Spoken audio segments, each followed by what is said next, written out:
This video is an interview with Dr. Bora Lim, who is a breast cancer specialist. She's an associate professor of medicine, director of translational research, and associate director for clinical science at her institution. This interview was in support for my video with patient KT, who is Dr. Kate Hendricks Thomas, a USMC veteran who is now suffering from stage 4 breast cancer, and she was exposed to burn pits when she was deployed in Iraq. Check out that video if you haven't yet, link in the description below.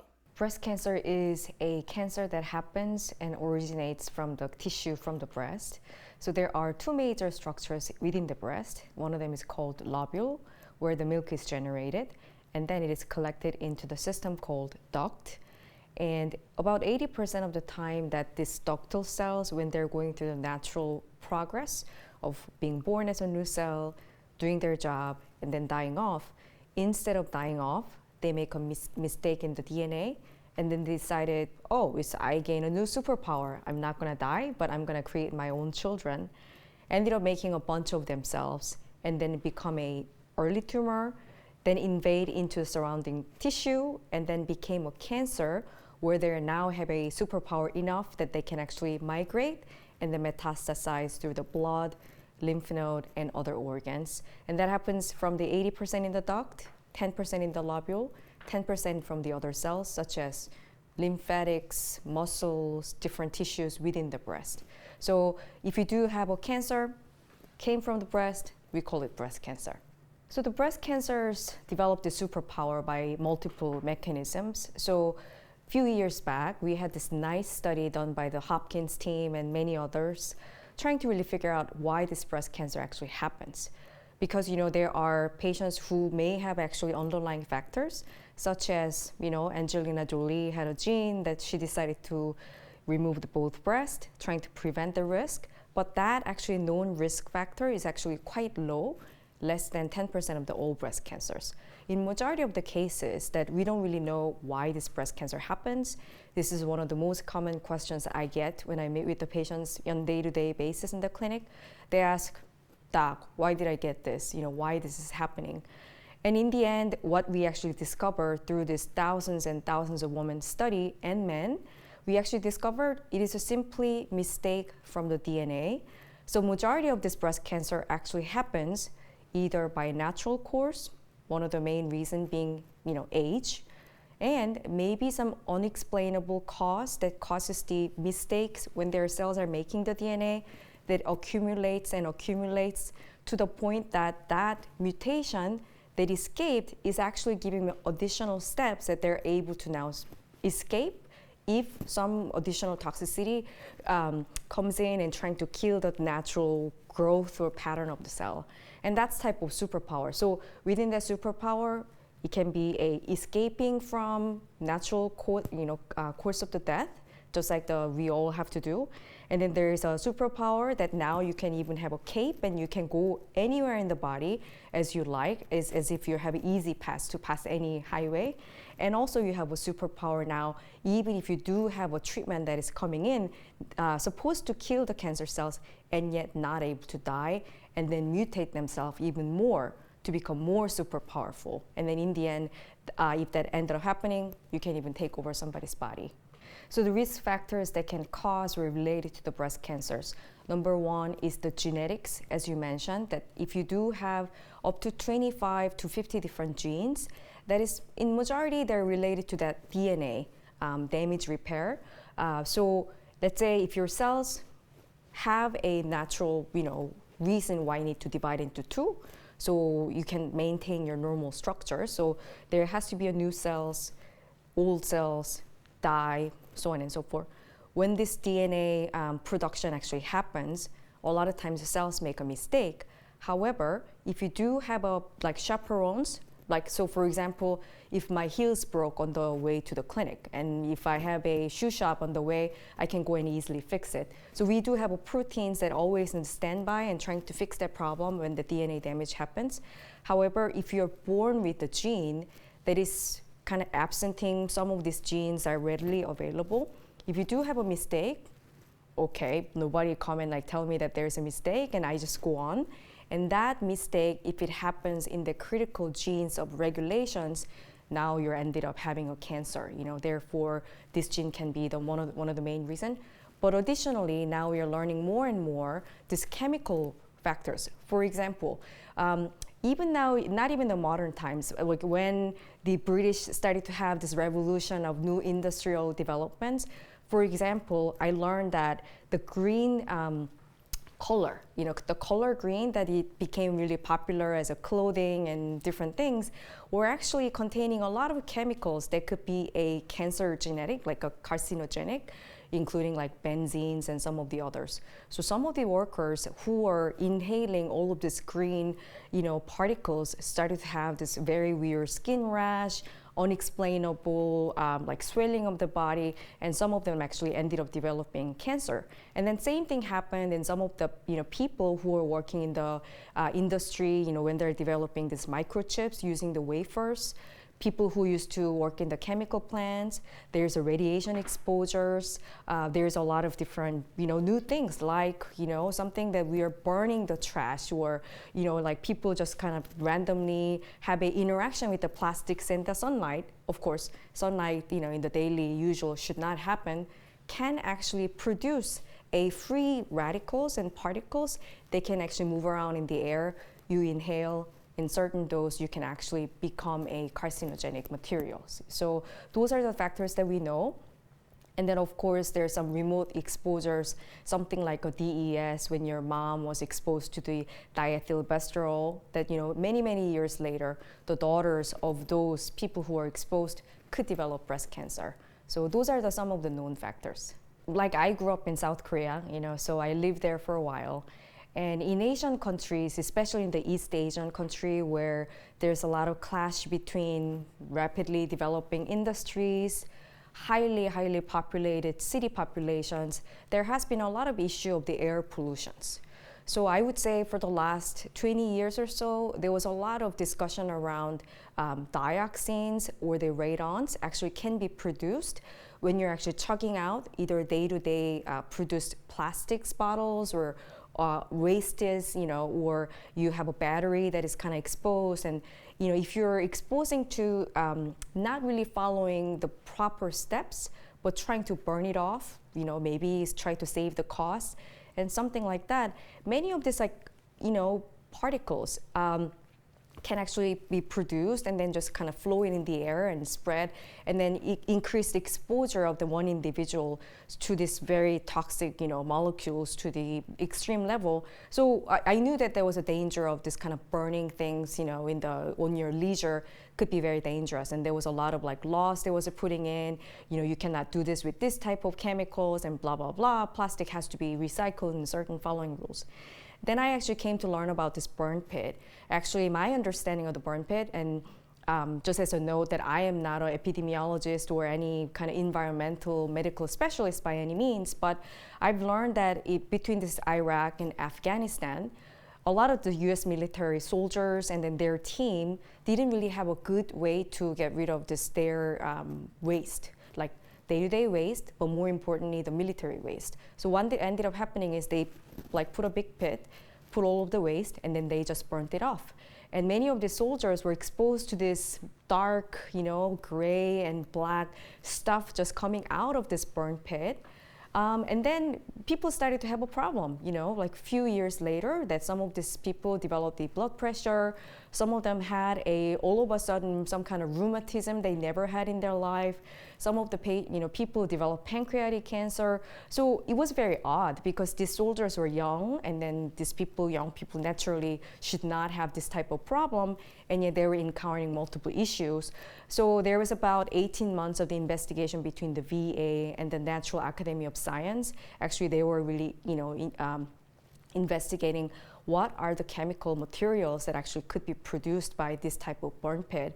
And they discovered more than 20 different chemicals, including benzenes, which is a big no-no from the cancer field, that you should never ever been exposed to this, including dioxin, benzenes, and all these chemical particles were generated from the burn pit. And nobody even knows that how high of this exposure actually were. So if you say in the cancer cell model that if you have a just daily exposure of certain particles, very, very low, if you have a slight increase of like maybe double, even to quadruple, your cancer risk over time really goes up.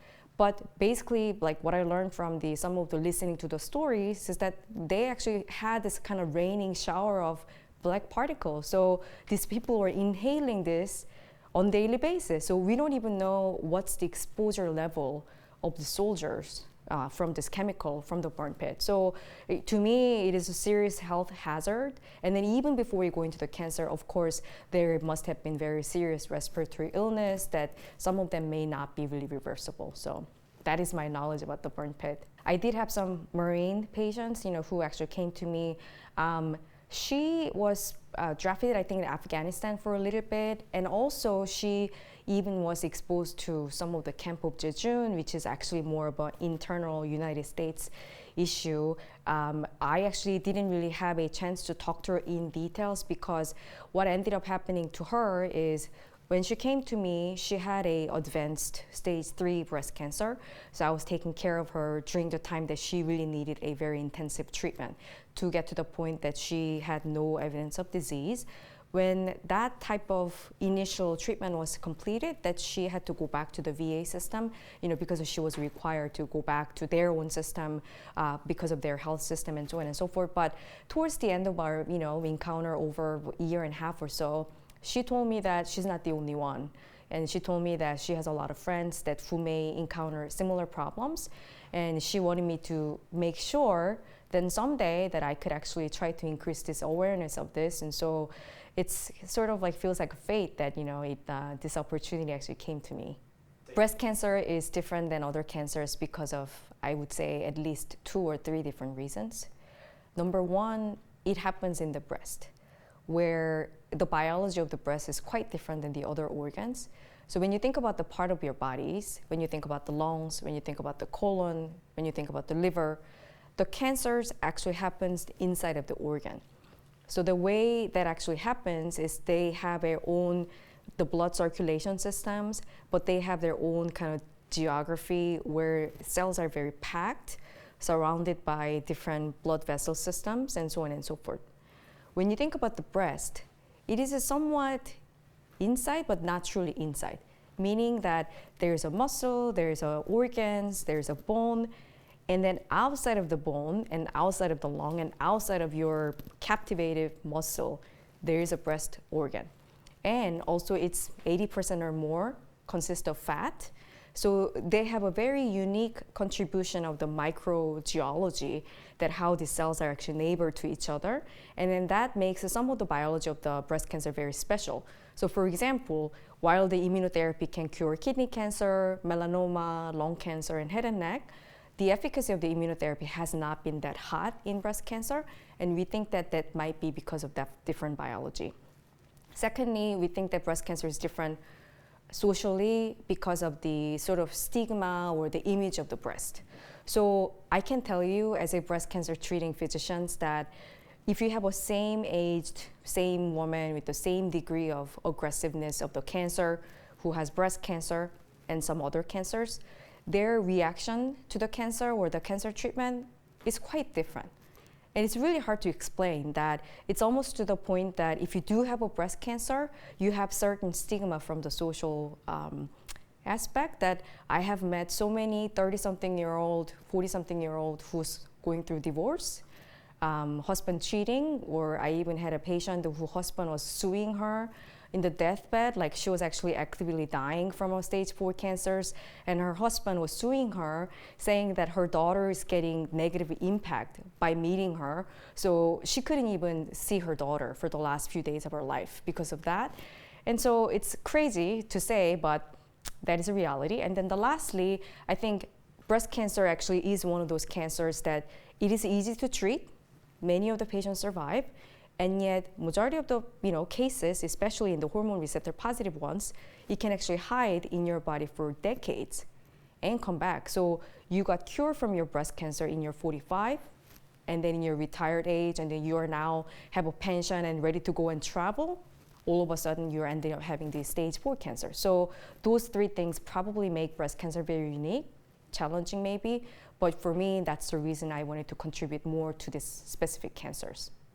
thankfully, many of the patients, as of today, when they present to the clinic, still present into something we call early stage, meaning that stage 1, stage 2, and stage 3, something we can say you're curable. So that's still 94%. People who are presenting from the get-go as a stage 4, something we called de novo stage 4, is only about 6%. But there's a drastic difference. So that's one of the reasons why when you have patients who have stage 2B, so that's sort of the cutoff that we are actually recommending to have the full body staging, just to make sure your cancer has been advanced to enough to be a stage 2B. This is time for you to check and making sure that it hasn't gone to somewhere else. Because of the difference that we can notice between stage 2B and 4, a lot of patients are waiting, losing their sleep, sometimes cry, they call you every day and say, did my scan result come back? It's because if you do have a stage 2B, nothing else, scans clean, your survival could be way greater than 93% in 5 years. Many of them are ending up cured. Some of them may have a recurrence in like 10 years, but like majority of them will say after 5 years, you get the graduation card and you're good to go. If you do have a stage 4, it's a completely different story, of course. Still, as of today, the survival of stage 4 breast cancer in 5 years is around 30% or so. Even if you do have the best type of stage 4, which is called luminal breast cancer, hormone dependent, their median survival is still around 4.8 to 5 years, meaning that in the bell curve, majority of my patients who I say, you do have a stage 4 hormone receptor positive disease, 5 years from now, they'll be gone. So there's a drastic difference, of course, there. There are some lucky patients who can survive more than like 15, 20 years. My longest patient with the stage 4 disease actually survived up to 28 years. And she ended up not even having to take any pills, but that is a very, very rare case. And then, we are trying to do our best to develop a new approach, like immunotherapies and CAR-T, try to really get there. So the HR positive, HER2 negative breast cancer is a cancer that is one of the most common type of breast cancer. When you think about the breast, how it's actually developed and how it's maintained, it is a hormone responsive organ. So, of course, one can argue what's the purpose of breast, and like maybe plastic surgeons may have a different opinion, but from what I can tell, the purpose of the breast is trying to nurture and nurse the baby. So you're supposed to produce the milk and then deliver the milk to the baby, and that's like the optimized for that reason. When you try to do that, you have to have a estrogen and progesterone, 2 major female hormone, to supply this tissue to grow and then produce the milk and so on and so forth. So that's very, very important. So when you think about that, one of the reasons why the breast cancer cells actually happen because of the mistake of the DNA, they grow because of estrogen and progesterone. They're supposed to die off when they don't need, and then they go through that cycle. And then one day at a time, it makes the mistake, became a superpower cell, and then it continued to multiply. So by nature of that, more than half of the cases of these cancer cells are depending on hormone supply, meaning that, I grew through the hormone, I need hormone. So if you take away hormone, they're ending up dying, So that's why the hormone receptor positive cancers are the most common one. Within the hormone receptor positive ones, you could also have a HER2 positivity, so we call triple positive, estrogen receptor positive, progesterone receptor positive, and HER2 positive, so triple positive. Or you may not have the HER2 expression called only luminal or the hormone receptor positive.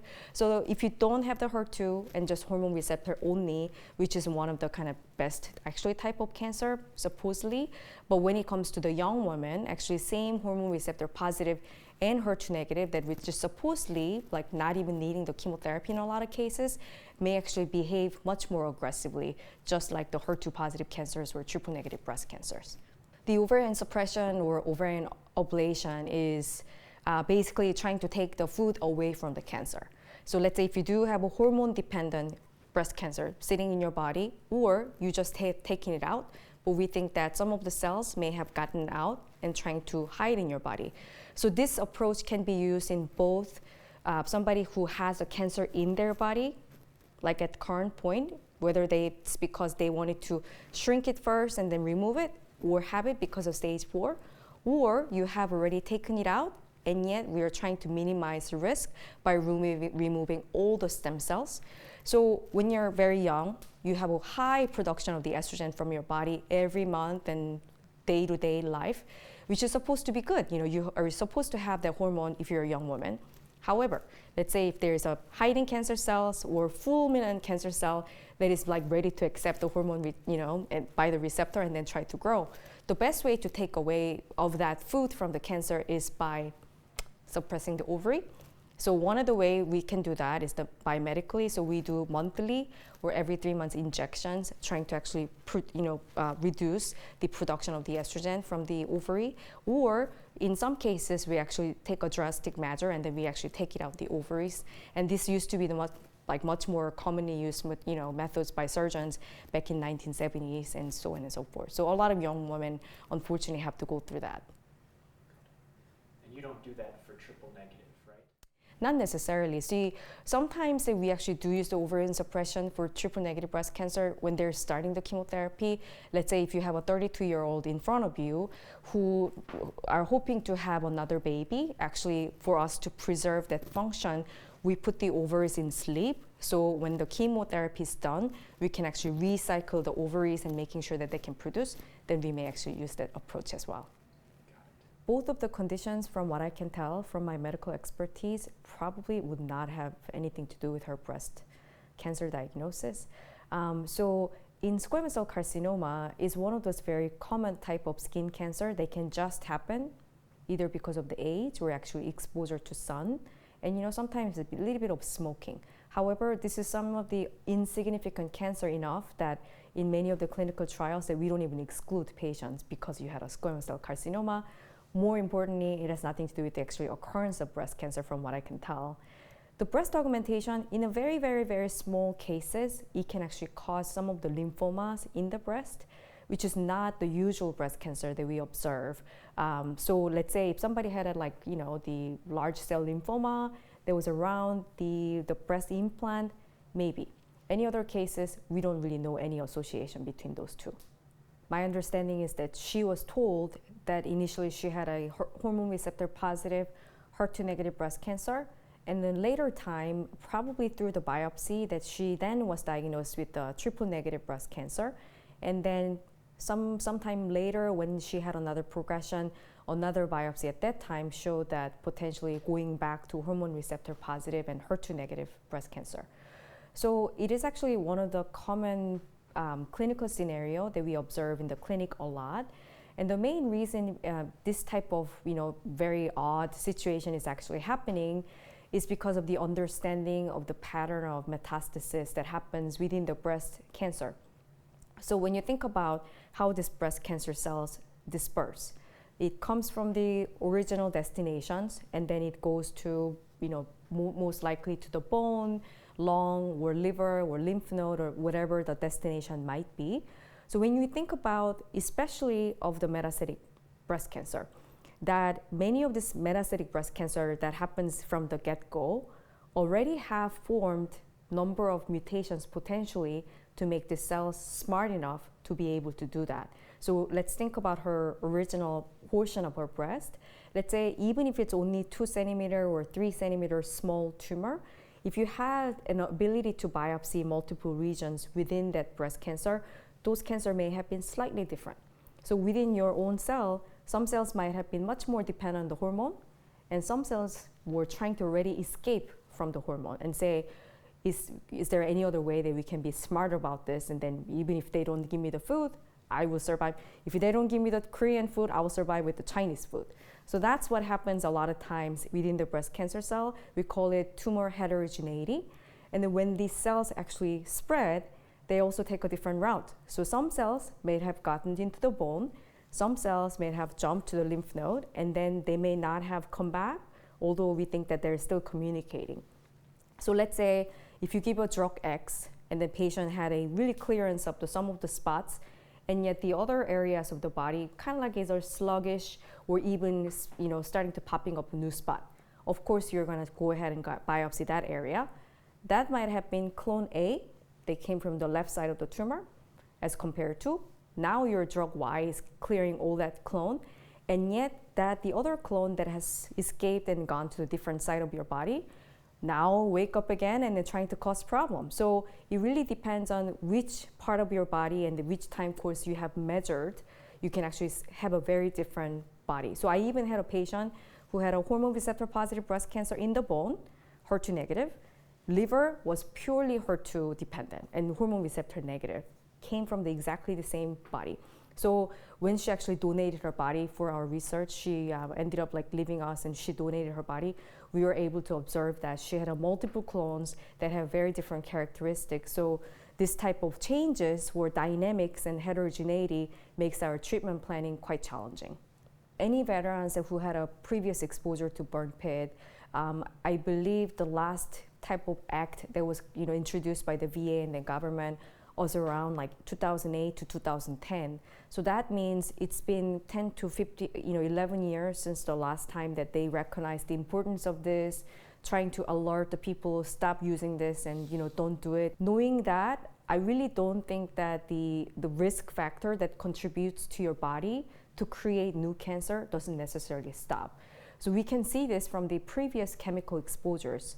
For example, the daughters who are exposed to that little bit of DES when they're in the womb of your mother's body, 50 years later you could still develop cancer. So I say, if you know that you have been exposed to the burn pit and then you know that you have a risk of blood pressure, lung disease, autoimmune disease, multiple cancers, making sure that you seek out to the group and see what type of screening measures are actually being done.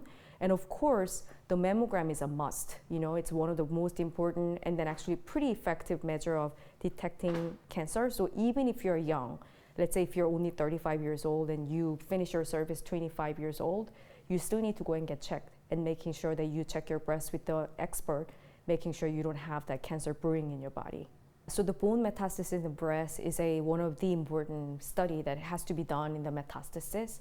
The reason is because when you actually look at all the sites that breast cancer can actually touch, even though we hear so much about the brain metastasis, which is very scary, we lose patients to this breast cancer going into the brain all the time, in relative numbers, it's only 3% as a first destination, as compared to any breast cancer going to the bone, about 31%, meaning that, let's say if you do have a stage 4 breast cancer, 1 out of 3 will have a bone metastasis. And we think that the reason is, of course, there's a lot of ongoing research that's happening, but one of the important findings that we have is there might be some epigenetic, meaning that instead of having the only playing with the gene, but even the commander of the gene regulation, like epigenetic or epigenomic regulators, tell the cells, oh, okay, we are now superpower, we are like the heroes. I actually want to send some Avengers to the most important site, bone. You go to the bone, see what's going on, and then send your soldiers troop to somewhere else. So we actually think that there might be some research showing that bone is becoming a command center. The initial small clone of your breast cancer escaped, go to the bone, make a new nest, and then trying to watch the situation. If they think that they're powerful enough and there's enough of things to go around, they start to disperse the cells into different organs. So it's one of the very important research. I think it's actually slightly understood area still, meaning that even though we do have two drugs that treating the bone cancers from the breast, it is not specialized compared to any other cancers. We still use the same drugs for prostate cancer, lung cancer that goes to the bone. But this does not address the same important question as to how does that happen, why does it happen, how we can stop, how we can actually prevent. So actually one of my main research right now that I'm doing with my scientist friends is to understand the bone metastatic progression and then trying to see how we can actually stop that. One of the conventional way that people always use and probably is helpful is continue the case studies. So I know that there has been some efforts between VA and then NAS and trying to understand what are the exposures, what are the numbers, what's the cases that we have discovered. But knowing that that study really requires over time, quite a long period of time of follow-up that has to be continued to be funded. So that's funding from DOD and VA, I think is going to be one of the fundamental. From the biologist perspective, if we can recreate a model where we can say, these are the chemicals we found in the burn pit exposures, these are the cells. We can actually induce the same changes that happen in the patient's body, in their type of cancer, their mutations, their epigenomic mutations, by these chemicals in the lab setting. I think that is also very strong evidence that we can show, see, this can do this exactly what happens to our patients. So I think that type of research really needs more attention. And then DoD spends a lot of money in the breast cancer research, and I really appreciate it. This might be one of those areas that we may need to have a special attention to. So I think there has to be some systematic justification that can be done, and then I think smart people probably need to pay attention to this research is one of the ways that we can overcome